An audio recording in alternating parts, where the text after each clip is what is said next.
एकेकाळी अनेकांना वर्गाबाहेर बसावं लागलं. सार्वजनिक विहिरीचं पाणी नाकारलं गेलं, मंदिरात प्रवेश रोखले गेले. केवळ जन्माच्या आधारावर त्यांच्याशी वेगळी वागणूक दिली गेली.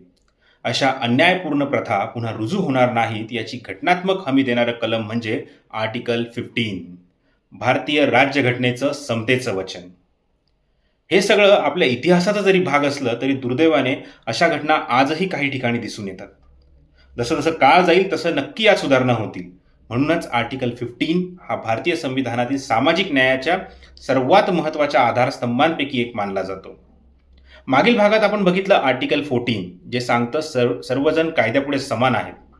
पण आर्टिकल 15 त्याच्या एक पाऊल पुढे जातं, जे स्पष्टपणे सांगतं की 5 गोष्टींच्या आधारावर कोणताही भेदभाव करता येणार नाही. त्या 5 गोष्टी म्हणजे धर्म, वंश, जात, लिंग आणि जन्मस्थान. जर या 5 पैकी कोणत्याही कारणामुळे तुमच्याशी वेगळी वागणूक दिली तर ते संविधानाच्या विरोधात आहे.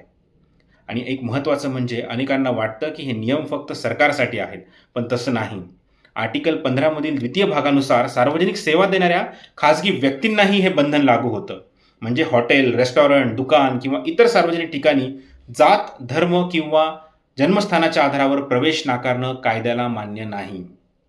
2019 मध्ये 103व्या घटना दुरुस्तीमुळे आर्टिकल 15 मध्ये एक नवीन तरतूद जोडण्यात आली, ज्यामुळेच मिळालं आर्थिकदृष्ट्या दुर्बल घटकांना 10% आरक्षण. ही तरतूद मूळ संविधानात नव्हती. आता तुमच्यासाठी एक प्रश्न, तुमच्या मते आजच्या भारतात सर्वात जास्त भेदभाव कुठल्या आधारावर होतो?